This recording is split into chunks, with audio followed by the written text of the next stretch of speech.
श्री शिवाय नमस्तुभ्यम दोस्तों।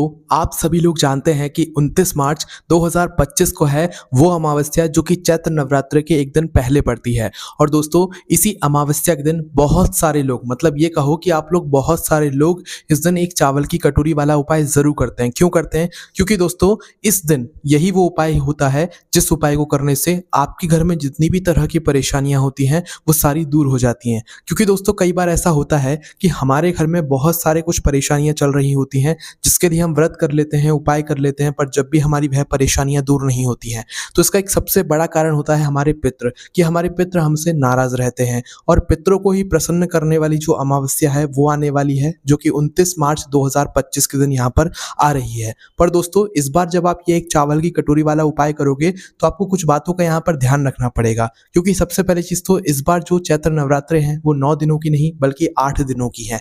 इसके बाद में 29 मार्च के दिन यहाँ पर सूर्य ग्रहण भी लग रहा है जो कि साल का पहला सूर्य ग्रहण है। अब आप खुद ही समझ सकते हो कि ये अमावस्या कितनी ज्यादा खास है, कितनी ज्यादा विशेष है। तो भाई उपाय भी आपको थोड़ा बहुत सोच समझ कर ही यहाँ पर करना पड़ेगा। तो आइए जानते हैं कि आप लोगों को ये एक चावल की कटोरी वाला उपाय कैसे करना है और किस लिए करना है। देखो सबसे पहली चीज, अगर आपको ऐसा लगता है कि आपके घर में पैसों की समस्या आ रही है, धन की समस्या आ रही है, आपके घर में लड़ाई झगड़े बहुत होते हैं, किसी के भी मन में एक दूसरे के लिए प्रेम नहीं है, पैसा अगर आपके घर में आ रहा है तो वो खर्च होता जा रहा है, कोई अता पता नहीं चल रहा है कि कहाँ पर पैसा जा रहा है, कहाँ से आ रहा है, कुछ आपको समझ नहीं आ रहा है, आपके मन में हमेशा एक परेशानी रहती है, कुछ ना कुछ मन में डर लगा रहता है, तो आप सीधी सी एक बात समझ लो कि आपके जो पितृ हैं, आपके जो पूर्वज हैं, जो आपके पहले बड़े रह चुके हैं, जो अब इस दुनिया में नहीं है, वो आपसे नाराज हैं। और उन्हीं को प्रसन्न करने के लिए 29 मार्च का दिन होगा जो कि अमावस्या का दिन होगा। ये कोई छोटी अमावस्या नहीं होती है, ये कोई और अमावस्या नहीं होती है, चैत्र नवरात्र के पहले पहले पड़ने वाली पितरों को प्रसन्न करने वाली अमावस्या होती है।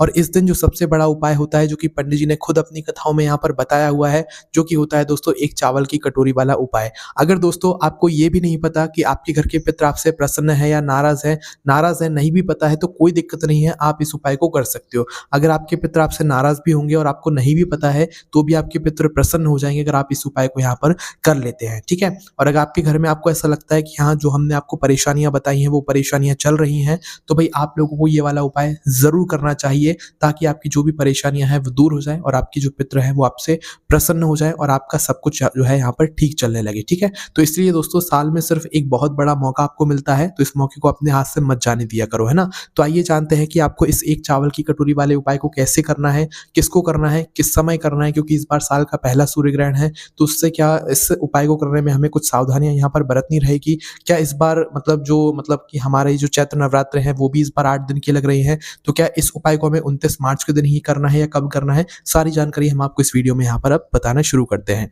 देखो सबसे पहली चीज, जो इस बार चैत्र नवरात्र है वो 8 दिनों की है, ठीक है। तो चैत्र नवरात्र शुरू तो मतलब 30 मार्च से ही हो रही है और 30 मार्च के एक दिन पहले मतलब कि 29 मार्च को यहाँ पर हमारी जो अमावस्या है वो यहाँ पर शुरू हो रही है। अमावस्या 29 मार्च की है, ठीक है। और 30 मार्च से जो है यहाँ पर चैत्र नवरात्र शुरू हो जाएंगे। और जो एक दिन यहाँ पर कम हो रहा है वो चैत्र नवरात्र के दूसरे दिन में हो रहा है। दूसरा और तीसरा दिन यहाँ पर 31 मार्च के दिन ही पड़ रहा है। बस इस वजह से इस बार चैत्र नवरात्रे 8 दिनों की यहाँ पर पड़ रही है, 9 दिनों की नहीं पड़ रही, क्योंकि 2 दिन एक ही दिन में यहाँ पर इस बार आ रहे हैं ना।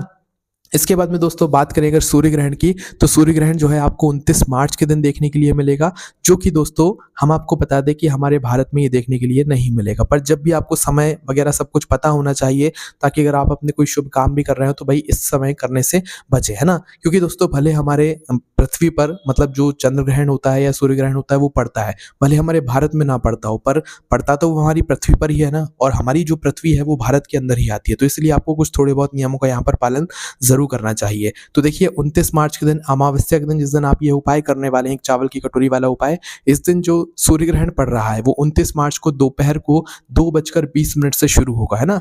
आप इस समय के आसपास का समय समझ सकते हैं, दोपहर के 2:20 से ये सूर्य ग्रहण शुरू होगा और इसका जो मतलब ग्रहण का समय होगा वो 4:17 का होगा। मतलब इस समय पर इस ग्रहण का जो प्रभाव है वो ज्यादा रहेगा और इस ग्रहण की जो समाप्ति रहेगी वो शाम 6:16 पर हो जाएगी, ठीक है। तो शाम 6:16 पर सूर्य ग्रहण जो है वो समाप्त यहाँ पर हो जाएगा। अब आप कहोगे कि भैया जो आपने समय बताया है ये समय तो हमारे ही भारत का है, तो भाई हमारे भारत में ये सूर्य ग्रहण क्यों नहीं होगा? क्योंकि दोस्तों ये सूर्य ग्रहण हमारे भारत से आपको नहीं दिखाई देगा, इस वजह से जो है ये सूर्य ग्रहण यहाँ पर नहीं होगा। पर जब भी आपको सूतक काल वगैरह का जो है थोड़ा बहुत ध्यान रखना पड़ेगा और सूर्य ग्रहण के समय का थोड़ा बहुत ध्यान रखना पड़ेगा, ठीक है। तो देखो यहाँ पर तो ये बात आपको समझ आ गई। और जो हम एक चावल की कटोरी वाला उपाय करते हैं वो दोपहर में भी नहीं करते हैं, सुबह भी नहीं करते हैं, वो हम करते हैं चैत्र नवरात्रि एक दिन पहले जो अमावस्या पड़ती है उस दिन शाम के समय से वो उपाय करना यहाँ पर हम लोग शुरू करते हैं। और शाम से लेकर रात्रि के समय तक हम लोग वो उपाय शुरू कर सकते हैं। इसके बाद में ये जो उपाय है ये नवरात्रि के पहले दिन मतलब चैत्र नवरात्रि की सुबह सुबह में यहाँ पर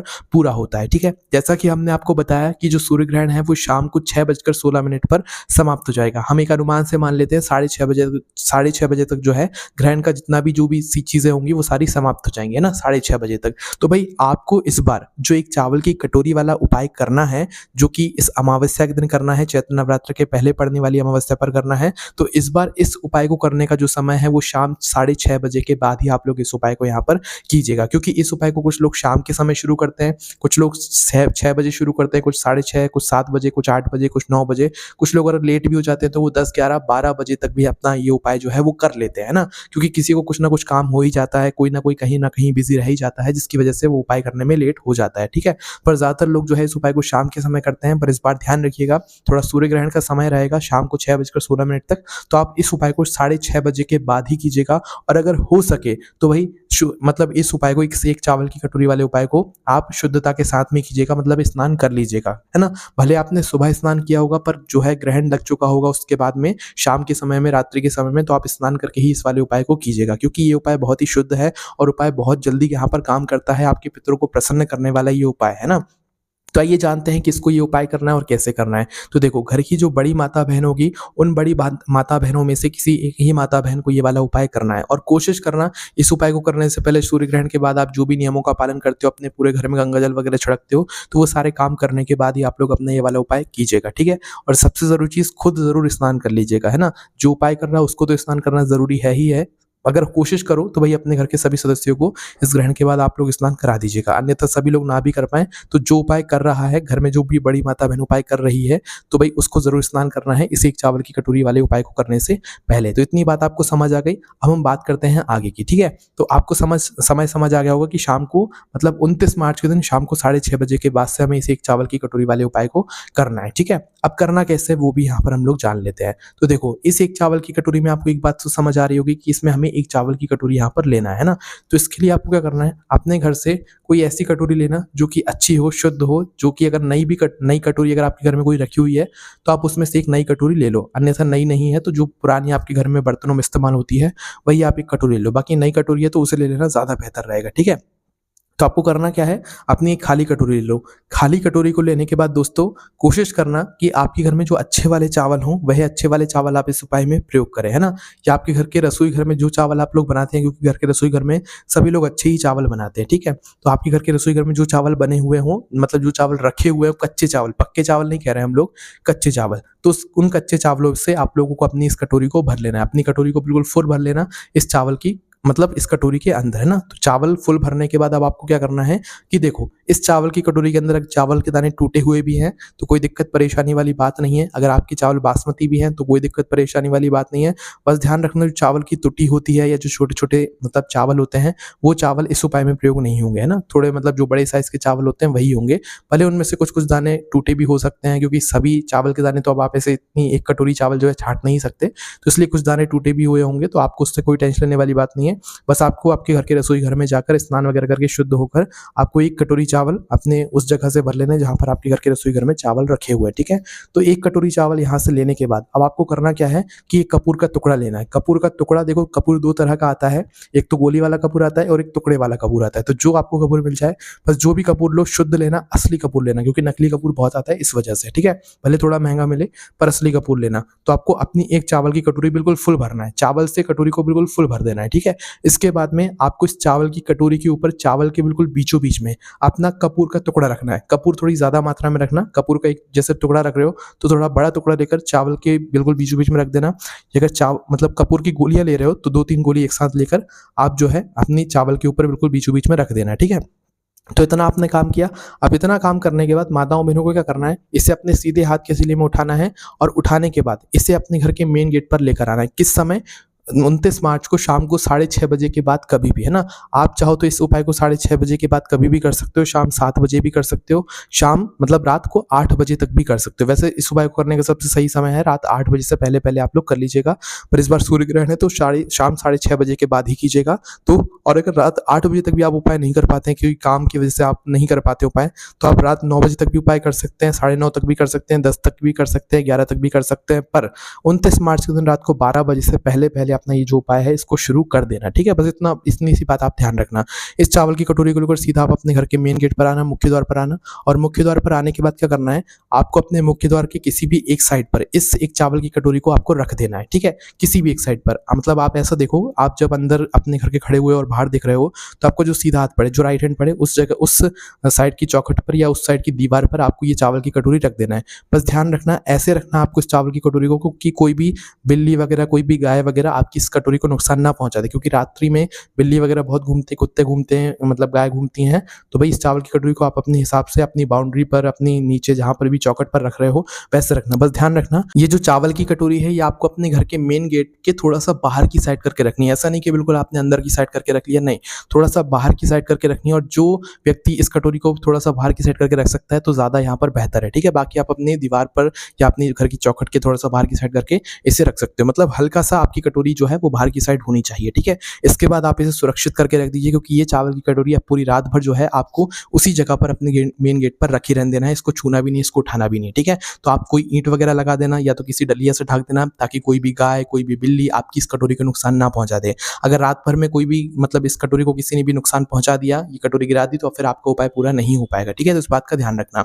अब आप इतना काम करके अब आप वापस आ जाओ, अपने जो भी बाकी काम है वो करने में लग जाओ और रात भर के लिए इस कटोरी को वहां पर छोड़ दो। अब रात्रि में आप लोग सो जाओ और सोने के बाद सुबह उठो, है ना? चैत्र नवरात्रि की 1 लग जाएगी, पहला दिन लग जाएगा, तो सुबह सुबह जितना जल्दी हो सकता है उतना जल्दी उठने की कोशिश करना।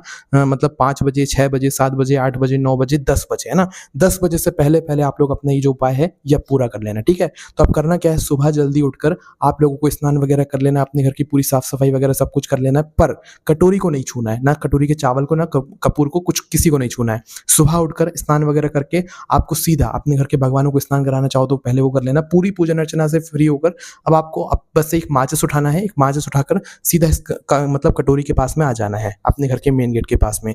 मेन गेट के पास में आने के बाद अभी इस कटोरी को छूना नहीं है, कुछ नहीं करना है, बस जो आपने आसपास से सुरक्षा के लिए इस कटोरी के आसपास जो भी चीज़ रखी हुई थी उनको हटा दो। और सबसे पहले अपनी एक जो माचिस आप लेकर आए उस माचिस को जलाकर उस चावल की कटोरी के ऊपर जो कपूर का टुकड़ा रखा हुआ है उसको जला दो, है ना? कपूर के टुकड़े को जला दो। जलाने के बाद जब तक कपूर का टुकड़ा जलता है आप उस कपूर के टुकड़े को देखते रहो, है ना? मतलब कहीं मत जाना, जब तक कपूर का टुकड़ा जल रहा है जब तक आप उस कपूर के टुकड़े को देखते रहो, वहीं पर खड़े रहो। और जैसे ही आपकी कटोरी के अंदर रखा हुआ कपूर का टुकड़ा जल जाता है, कपूर के जलने के बाद आपको अपनी चावल की कटोरी को उठाना है। और चावल की कटोरी को उठाने के बाद आपको आपके घर के बाहर निकलना है। और बाहर निकलने के बाद आपके घर के आसपास जो भी कोई सा भी पेड़ हो, चाहे पीपल का पेड़ हो, चाहे आम का पेड़ हो, चाहे भी का पेड़ हो, चाहे कोई सा भी पेड़ हो, किसी भी पेड़ के नीचे जाना है आप लोगों को। इस चावल के दानों को, इस चावल की कटोरी को पूरे में उस पेड़ के नीचे फैलाकर आ जाना है, ठीक है? और ऐसे पेड़ के नीचे जाना जहाँ जिस पेड़ के नीचे पशु पक्षी दाना चुगने के लिए आते हो, मतलब जो पक्षी होते हैं वो दाना चुगने के लिए आते हो, मतलब कि आपकी ये जो चावल है ये पक्षी जो है, चिड़िया वगैरह, इन दानों को, चावल के दानों को चुग ले। तो ऐसे किसी पेड़ के नीचे जाकर आप इन चावल के दानों को डालकर आ जाना। और अगर आपके घर के अंदर है तो कोशिश करना, वैसे बाहर ही जाकर आप इन चावल के दानों को डालो, पर घर के अंदर भी डाल सकते हो। पर पहली बात, बाहर किसी पेड़ के नीचे जाकर डालो तो ज़्यादा बेहतर है। बस चावल के दाने जैसे ही डाले उसके बाद में वहीं पर भगवान से थोड़ी प्रार्थना कर लेना कि आपके घर में जो भी परेशानी चल रही है वो दूर हो जाए। उसके बाद में आपको अपनी खाली कटोरी को लेकर अपने घर पर आ जाना है। इस कटोरी को वापस से आप लोग इस्तेमाल में ले सकते हो, उसमें कोई दिक्कत नहीं है। यहाँ पर आपका ये वाला उपाय पूरा हो जाता है, ठीक है? तो इस तरीके से इस बार इस चंद्र ग्रहण के बाद भी, चंद्र ग्रहण के रहते हुए भी आप लोगों को इस एक चावल की कटोरी वाले उपाय को चैत्र नवरात्रि के एक दिन पहले जो अमावस्या पड़ रही है, बड़ी अमावस्या पड़ रही है, पितरों को प्रसन्न करने वाली अमावस्या पड़ रही है, इस दिन करना। अगर आपको इस उपाय को करने में कोई भी दिक्कत, समस्या, परेशानी आती है तो उसे हमसे कमेंट करके पूछ सकते हैं। और ये सारा उपाय आपको हमारी वेबसाइट भोलेनाथभक्ति.com पर भी पढ़ने के लिए मिल जाएगा। कोई भी आपको परेशानी आती है आप हमसे कमेंट करके पूछ सकते हैं। ओम नमः शिवाय, जय भोले बाबा, श्री शिवाय, नमस्तुभ्यम।